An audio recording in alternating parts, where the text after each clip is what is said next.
What's up everybody, and welcome back to the YouTube channel. The first video post the time is now. We're back, and you might notice the cheeks are back, the fullness is back.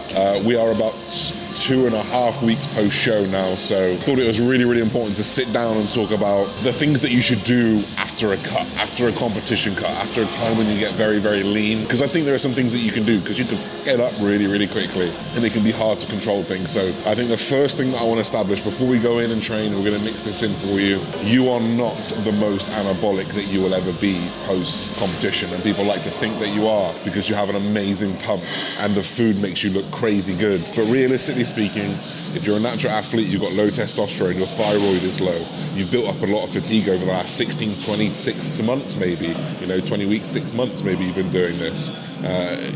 You're going to have a lot of joint discomfort where you're so dry. You're going to have a lot of built up fatigue in your joints, your ankles, your knees, where you've been walking, where you've been doing cardio and exercise. So you actually aren't in the best place to push.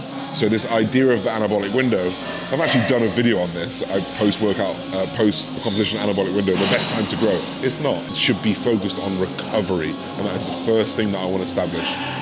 Recovery, post-show recovery, not rebound. Let's get into the workout and we'll talk about some more things. So the first thing that we can talk about, we've established that the idea is not to rebound but to recover. Now, you've just gone through a peak week, so you would have washed off some fatigue, hopefully, in having a few days off, but you probably need 3 or 4 days off. And that's not an issue, because 3 or 4 days off when you're still metabolically turning things over, you're still super lean, it's not going to do the world of harm.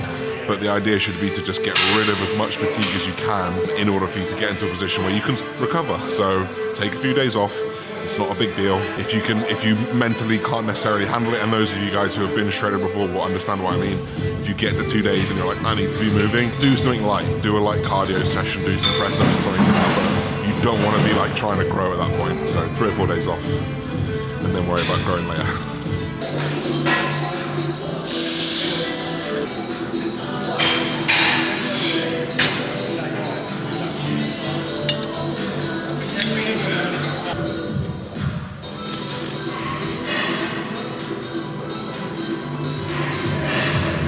Another thing that few days off is going to do, it's going to put some weight on.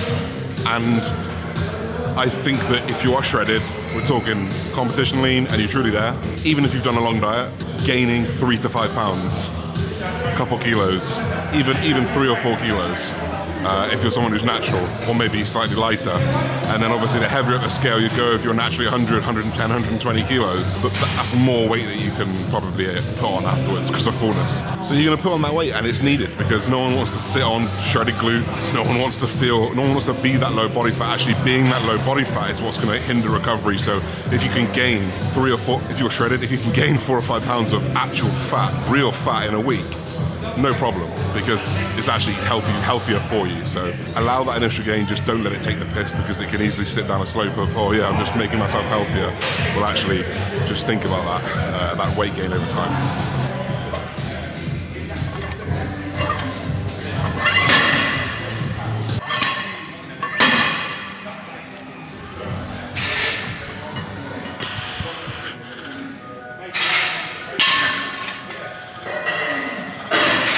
Started on 150 last week, so we'll try 160.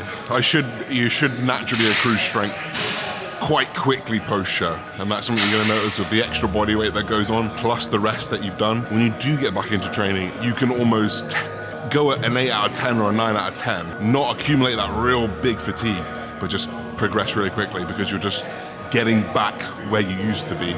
And then once you're quite close to that, then you push on.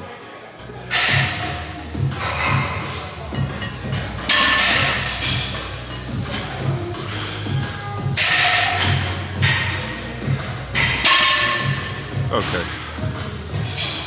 so I was just saying to Andy, I wanted to give you guys a little bit more of a backstory and a little bit more of an insight into 1MR, some of the new products we've got coming, some new clips, just for the people that like to have the clips on hand and don't want to have to use the gym ones. They're going to come custom 1MR, slide them on, clip over, just like any ones that you use in the gym, but you can have your own ones. We've also got a restock coming of the 1MR lifting straps. Maybe by the time this video is up, no, next week, so the end of June, beginning of July, they'll be back in stock. So we'll go into the backgrounds of how we design these, how we source them, end of the video.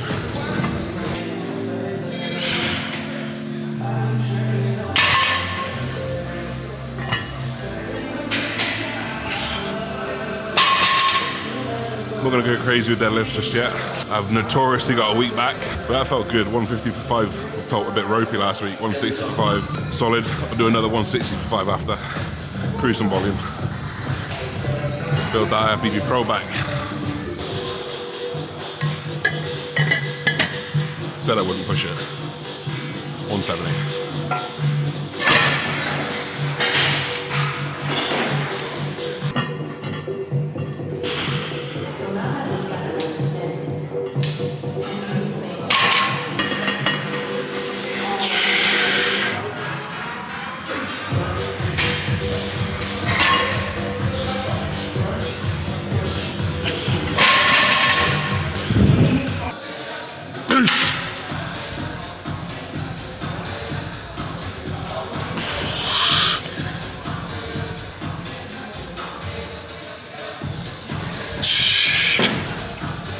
So we've taken our initial 3 to 5 days off. We've gained our initial, 3 to 8 pounds for argument's sake. I think the next important step is to set goals. You've just had 16, 20, 24 weeks of setting goals. Every single day achieving something small.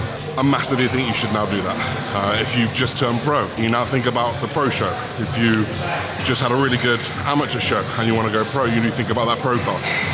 If you have just done a regional, you think about the British finals next year. If you've just done a really, really good cut, you think about how good can I look when I get back to 80 kilos again? Can I keep it lean and can I look good at that weight again? So I think it's really important to set those goals straight away. For me, my goals are a little bit different because I'm assisted. My goals are to get some good blood work in the next 4 to 8 weeks so that I can then push back up and begin my bulking phase. So immediately set goals if your mentality allows it, because there are some people who, if you've been focused on a goal for a while, you need to just let loose. That's also fine, but just don't go too far one way. Keep those goals in the back of the mind. Oh, it's good to feel good.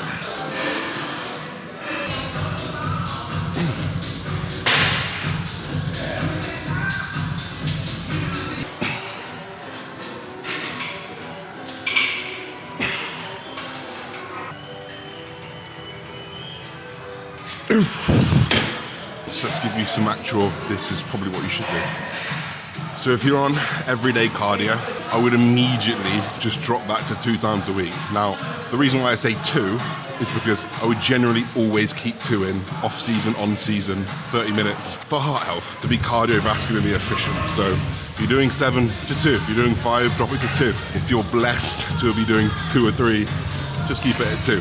So cardio is not going to be conducive to recovery. It's not going to be conducive to building muscle again. The one thing that it is conducive to is being cardiovascularly efficient. So do enough cardio to be cardiovascularly efficient, which tends to be 2 or 3 times a week.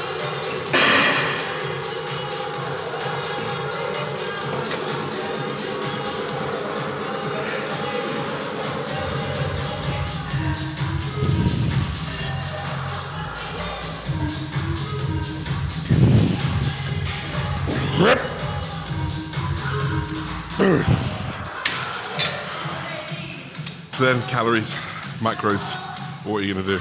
Ideally, you've been in a pretty big deficit, right? So you finish at 2,000 calories. Most people, you're gonna finish in a 500 to 700 plus deficit. The goal is to find maintenance. Immediately put 700 calories in. You know, if you're a bigger person, you could do 1,000. For example, for me, I finished on about 2.6 on training days. I immediately went to 3.6 because I'm slightly heavier set. I've got a lot more muscle to fill out. Being naturally above 100 kilos, I say naturally, I'm naturally above 100 kilos. I need a little bit more weight, I need a little bit more food. But for someone who's maybe slightly, you could say for every 10 kilos below 100, you just take off 100 calories, right? You're 70 kilos, 700, and just see how you go. If you suddenly gain a shit ton of weight, okay, pull down the food. If you don't, put up the food. So that's an immediate action point, 700. If you feel more comfortable, 500, but at least a 500 bump up from your baseline at the peak of your diet.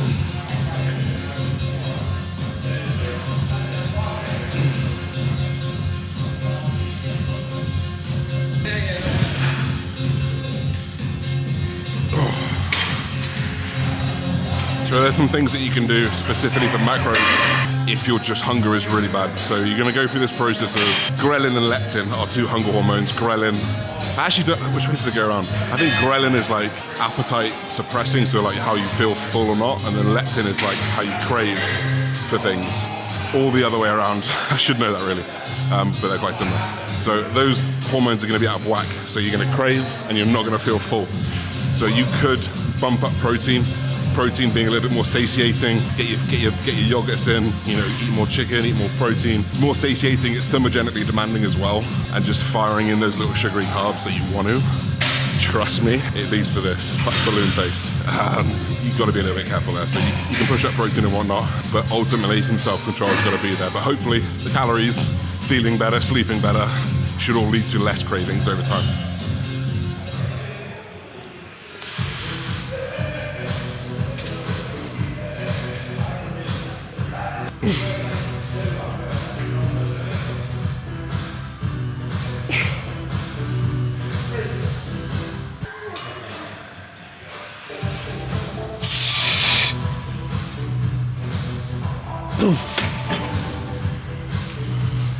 So just to finish up on the nutrition side, I think my only final tip would be, if you've had to go to a place where you've had to sacrifice fats, as in you've had to go below 40, maybe 50, or maybe even below 30, or you've had to just do what you need to do in order to preserve carbohydrates to get shredded, or you've had to just do what you need to do to get shredded, I would immediately put those fats and essential fatty acids up to an adequate level to regain hormone function for a whole host of things, hair, skin, just general well-being that fats bring.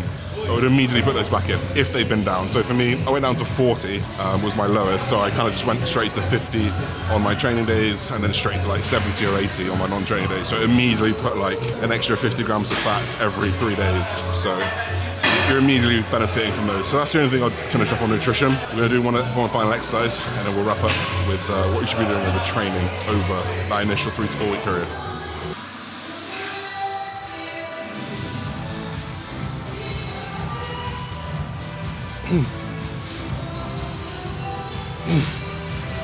So then, training. Like I said, we're in recovery, not rebound. And it's probably going to take a bit of time. Naturally and unnaturally. Honestly, I've done both of them. I've done naturally more. They both take the same amount of time. Like, you feel great within a week. 2 weeks, you feel even better. 3 weeks, you feel nearly there. And 4 weeks, it's like, let's fucking go then. So really, train like that, come back in, feel the movements, try some new movements, but keep it safe, controlled. You know, maybe work to a nice, hard, 7, 8, or 9 out of 10 if you're feeling saucy. The next week, do you feel good? Right, let's go to a 9 out of 10. Week 3, you're gonna start thinking, should I push it? And you might do on a few exercises, and you might push it, and you might go, oh, that really killed me. You're gonna take it back down to a 9 again on that second exercise. But by week 4, you are ready, and you're ready to go.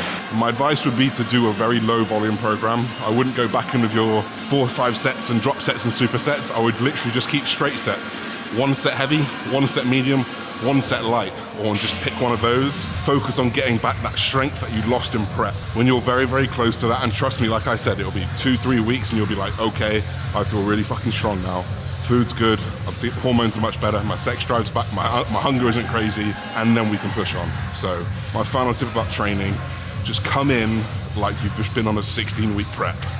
Easy, easy, easy, reduce that fatigue, then we come back and we make those gains again. So we're gonna do this final set and we'll wrap up the video outside.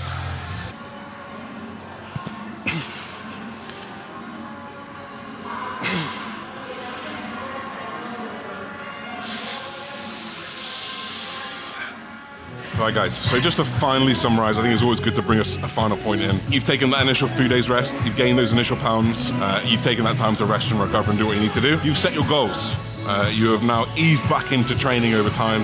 You have added 500 to 700 calories into your food. Your weight has remained fairly stable. You've managed to add food in and keep weight fairly stable. You are now ready to push up, and that is it. Like, that is the rebound success. Focus on those 3 to 4 weeks of recovery, then go for the rebound. That initial anabolic feeling is just fake. It's super physiological food into your muscles when you're in a super lean state and you super saturate yourself and you just look like crazy. We all know the feeling if you've been there, and it is a fantastic one.